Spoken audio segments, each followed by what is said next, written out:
information science is a vibrant and rapidly developing field. It has broad and potential implications in areas such as secure information transfer, quantum computing, and sensing technology. Its origin can be traced to that of quantum mechanics. Its predictions have opened doors to another world, and it has also shaken the very foundations of how we interpret measurements. What today is considered logical, measurable, and quantifiable was initially debated by Niels Bohr and Albert Einstein in philosophical terms. John Bell transformed the philosophical debate into science and provided testable predictions that launched experimental work. This year's Nobel Prize in Physics honors the groundbreaking work and science of the central figures Alain Aspect, John Clauser, and Anton Zeilinger, who took up the challenges of Bell and tackled them in the laboratories. Professor Tors Hans Hansson will present the details of the work. Thank you. Thank you, Professor Olsson, and I'll leave the word to Professor Tors Hans Hansson for a more detailed presentation. Thank you, Eva, for the introduction.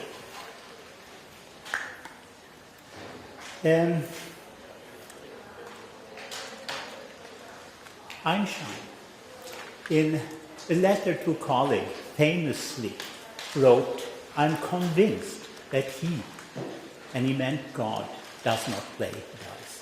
And what did he mean with this? Quantum mechanics, the theory of atoms and light, had been immensely successful, but it was also very real. For instance, take the simplest atom, hydrogen. Just one electron moving around the proton. Quantum mechanics couldn't even tell you where the electron was, just the probability to find it somewhere. Einstein didn't like that. He thought that a good theory should give you precise predictions, just as Newton's theory tells you exactly where the moon is in its orbit around the Earth at every moment. Not everybody agreed. Here are two of the founding fathers of quantum mechanics, Niels Bohr and Edwin Schrödinger. They thought that quantum mechanics was okay as it was, didn't need anything more, you just have to accept the peculiarities. And this position was put very clearly in this paper written in 1935 by Edwin Schrödinger. It was an answer to a paper written earlier that year by Einstein, Boris Podolsky, and Nathan Rosen. And they had come up with the thought experiments, which they thought proved, demonstrated that quantum mechanics couldn't be the full story. And now I will explain to you a modern version of that experiment. So, here you see a source. This source emits pairs of particles, entangled pairs, Bell pairs. We'll come back to that concept. And they reach Alice and Bob, who makes measurement. They measure a property of these particles that is called spin. And in quantum mechanics, this spin can only take two values, plus or minus. So what happens when you do it many times? Alice will see a sequence of pluses and minuses, plus, minus, plus, plus, minus, plus, etc. Looks completely random. And the same is true for Bob. But the strange thing is that when they compare the measurements, every time Alice sees a plus, Bob will see a minus, and vice versa. And that's very strange, because they are far away from each other and these particles look exactly the same. Well, perhaps. Let's look at it. Here we have the quantum cards. They look all the same, huh? We shuffle them or entangle them, and then here they go. And they can answer questions on signs. What sign do you have? Plus? What sign do you have? Minus. Okay. Let's take another set of quantum cards. Here they go. What sign? Plus. What sign? Minus. Strange. They look the same. How could they know what sign they have? Well, you see, here it is a trick. That is the following thing. Look, that was a minus, and that was a plus. So each entangled pair had one plus and one minus. I shuffled them so you didn't know where the minus went there or there, but it was always one plus and one minus. So, could it be that quantum mechanics was the same? Could it be that there were hidden informations like on the cards? Could it be that nature was a trickster? Okay, just like I was before. Perhaps quantum mechanics is not complete. Perhaps there is something hidden. Einstein would have liked that. And it's a very natural way to think that it would be like that. But years went on, decades went on, no one found such a theory that could explain the experiments with such hidden variables. So this became something more of a philosophical question. Most physicists didn't care very much until in 1964, John Bell made an amazing theoretical discovery by looking at a variation of this experiment that I just told you about. He could show that in that case, the predictions of quantum mechanics couldn't be reproduced by any kind of theory based on hidden variables, however complicated. And when you think of it, that's really strange, because that means that when you measure on one of these particles, it's not so that you just reveal a property that is already there and measure. No, the quantum information about the state is in the full, entangled state of both particles. Indeed, very strange. And so thought the young John Clauser, who said, let's do Bell's experiment. Let's perform it in the lab. Perhaps quantum mechanics isn't right in that situation. Now, that was easy to say, not so easy to do, because with the existing lab equipment you couldn't perform that experiment. But with collaborators, he came up with a variation of the experiment that could be performed, and he and the late Stuart Friedman went to the lab. They did it, and they found that quantum mechanics works also in this case. Now, there were loopholes. And one particular loophole that John Bell had been very concerned about was that of locality. That means that Alice shouldn't be able to send signals to Bob so they could sort of agree on the result of the measurements. And that was hard to exclude experimentally.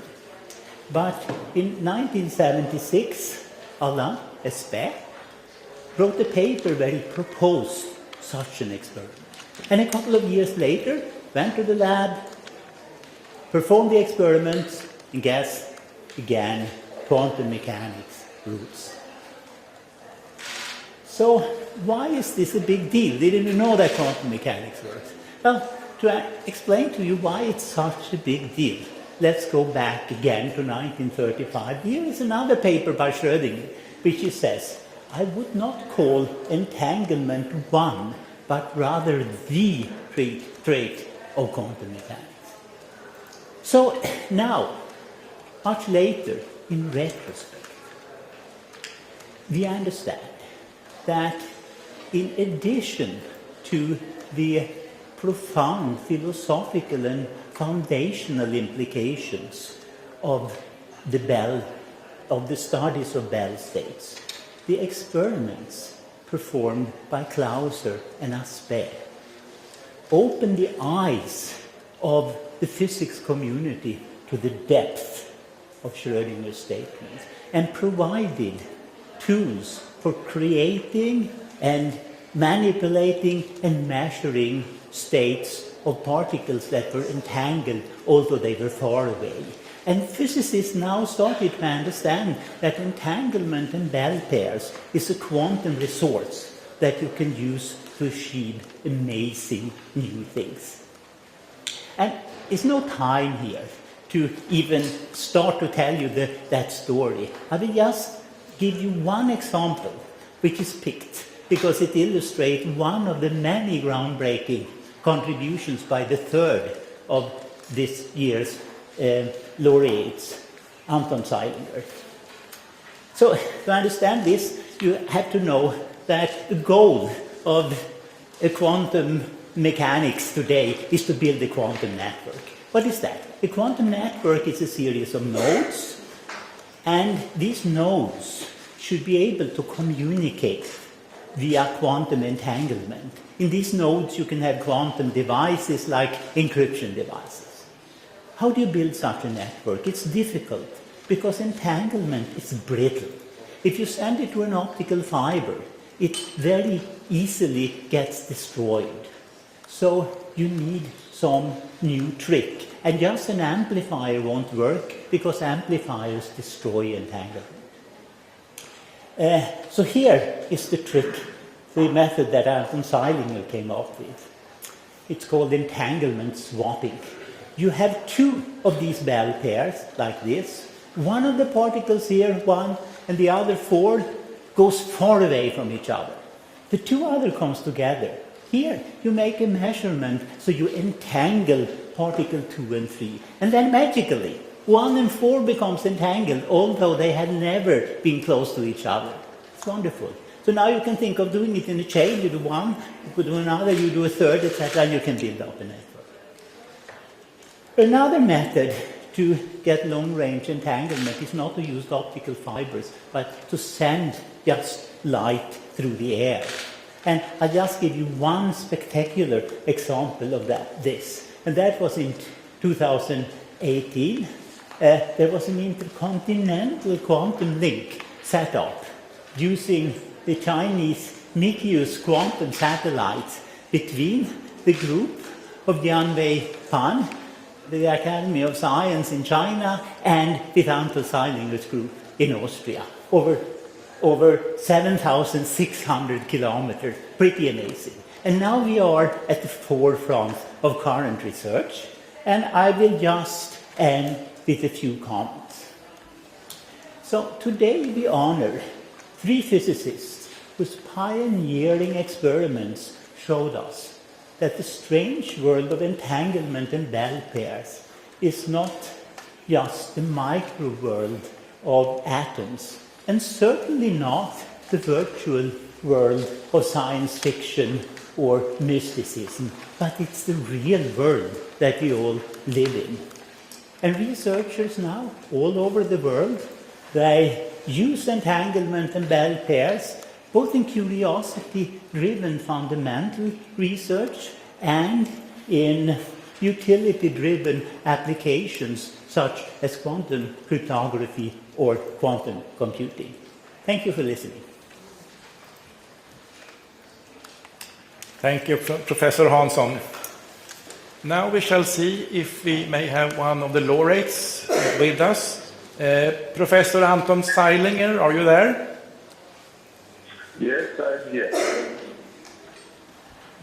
Good morning, Professor Zeilinger. Please accept our warmest congratulations to receiving the Nobel Prize in Physics.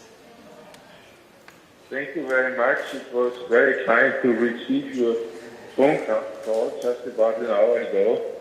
And I'm still kind of shocked, but it's a very positive shock. Thank you very much. So were you surprised to get the call? Yes, I was actually very surprised to get the call. Thank you. Yeah. I'm sitting here in the session hall of the Royal Swedish Academy of Sciences, and we are at the press conference live here. There are many interested journalists from the international press as well as from Sweden. Would you be ready to take some questions from them? With pleasure, yes. But I don't understand Swedish, but I'm sure they will ask in English at least. Questions? right. SVT? Hello, Professor Zeilinger. Hallo, Professor Zeilinger. Glückwünsche, herzliche Glückwünsche. Congratulations. This is Swedish television. I'm curious, could you say something? We can read in the paper here that you demonstrated quantum teleportation, which does sound like something absolutely impossible. Could you say something how it is possible? Yes. Actually, quantum teleportation uses the features of entanglement. It is not like in the Star Trek films or whatever, transporting something, certainly not a person, over some distance, but the point is using entanglement. You can transfer all the information which is carried by an object over to some other place where the object is so to speak, reconstituted. And this is done, and that is actually the surprising feature. You can transfer the information without knowing the information. Because to know the information would violate Heisenberg's uncertainty principle. So far this has only done with very small particles, and it is certainly absolutely impossible to think of very large objects. But it's fundamentally important for transferring information maybe between quantum computers. Okay, we have several hands raised there. Was the one here, please? Yeah, hi, I'm home. This is Nordic Chinese Times. First, congratulations on getting this year's Nobel Prize in Physics. Can you kindly share with us what inspired you of the idea of this topic, and to what extent will the work influence the future of the quantum physics or even science in general? Thank you very much for that question. I have to say that I was always interested in quantum mechanics from the very first moments when I read about it. And I was actually struck by some of the theoretical predictions, because they did not fit the usual intuition which one might have. So I was lucky to work in Vienna with my supervisor Helmut Rauch, who was a pioneer in quantum physics, and he provided the freedom to do these experiments, which at that time were completely philosophical, without any possible use or application. And this has changed now, as it has been mentioned. There are possible applications discussed and also implemented in laboratories. The interesting point is that some of the fundamental questions, the very question, what does this really mean in a basic way, are still unanswered in my mind, and that is an avenue for new research. Thanks so much for sharing. Yeah, one question there at the back. David Keaton from the Associated Press. Congratulations, Professor. First of all, I'd like to ask, what, in your opinion, signifies this prize for the field in general of quantum mechanics? What does it mean for this field of research, do you believe? And second of all, in 2022 today, what excites you the most in this field? What areas do you think are going to be the areas that are going to be yielding the most new discoveries, both theoretical but also maybe practical? Thank you. Well, I guess that this prize is an encouragement to young people, and I would mention here that the prize would not be possible without more than 100 young people who worked with me over the years and made all this possible, because I alone could not have achieved this. That is quite clear. So I look at it as an encouragement, particularly for young people. My advice would be, do what you find interesting, and don't care too much about possible applications. On the other hand, I understand this recognition is very important for the future development of possible applications, and this is going to be quite interesting. I'm curious what we will see in the next 10 or 20 years. That is, in my eyes, this is absolutely quite open. On the foundations, the fundamental thing, the issues about reality and the whole of space-time in a very fundamental way is still not answered, and I expect some interesting experiments there in the coming years. Okay, we have more question here, please. Congratulations, Professor Denninger. So this is Yujun speaking from Geneva Observatory. So my question is, what happens if we send an entangled particle into a black hole? Do we still get information from it? Thanks. Oh, this is a very basic question about the nature of black holes and what happens there. I should say I'm not a specialist for that. I'm more. I mean, you know, the last year there was there were various prizes for black holes. Also, yes, a black hole in the center of the universe, and probably Professor Gensler and Professor Penrose can better answer your question. I have a naive idea, and my naive idea is that I think information cannot be lost forever. But that is just my personal opinion. Yes, please. Anneli Megner-Arn, Swedish TV4. Congratulations on the prize. I would like to fill in Thomas von Heine's question from SVT. And when you were talking about teleportation, when I think of teleportation, I think teleportation of mass, like a person is jumping from here to there in different galaxies, but you said teleportation of information only. Is that correct? So there is no mass involved here? Well, actually, you know, this is a very good question, actually. I like that. The point is actually that it does not matter which mass something is composed of. For example, if I exchange all the carbon atoms in my body with the carbon atoms in somebody else's body, I'm still the person. It doesn't matter. Important is the information. Important is how is the object constituted? How are all these constituents arranged together? And that is what defines individuality and so on. Not the matter of which we... So you mean that in the very, very future, like maybe 10,000 years from now, you might be able not to actually jump to another galaxy, but have yourself building up again from different material at another place, like the same that we are sending TV now, for instance. That you get. Well, at first I might say that I don't think that I will experience anything in 10,000 years. So that's a different question. The teleportation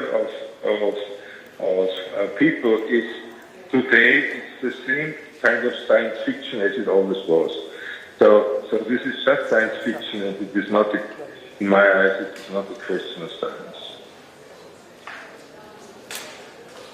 Okay, obviously a very exciting topic with an exciting last question here. I think this was the last question from the press to you, Professor Seilinger. Thank you, and once again, our warmest congratulations for receiving the Nobel Prize in Physics. We look forward to meet you here in Stockholm in December at the Nobel Prize ceremony.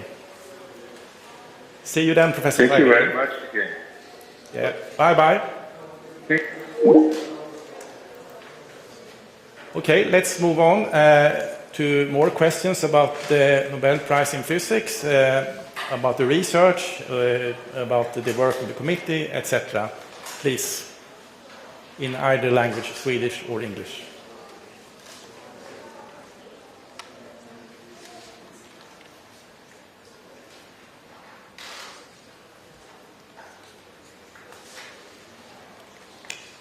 No questions. One here, please. Yes. Yes, hello. My name is Linda Norstedt. I'm from the technology newspaper Ny Teknik. I wonder if you could tell us a little bit about why you chose these three. Why is this knowledge worth the price? Professor Hansson. Well, in my presentation, I try to make clear what the three laureates did. And I should add, and I think I sort of alluded to that in my explanation, that of course Professor Scheilinger has also made a number of other groundbreaking contributions to the further development. But when looking at the complete field that started, that was initiated by these groundbreaking experiments, the committee found that it would be wrong to just pick some of the very spectacular elements that has appeared lately, like teleportation, you know. It's something that really makes headlines. But we wanted to go back and also honor the people who laid the ground for what was to become. So that, in short, was the motivation. By that, we will close the press conference. Thank you all for attending, and we hope to see you again here tomorrow at the same time, and we will present the Nobel Prize in Chemistry for 2022. So, thank you.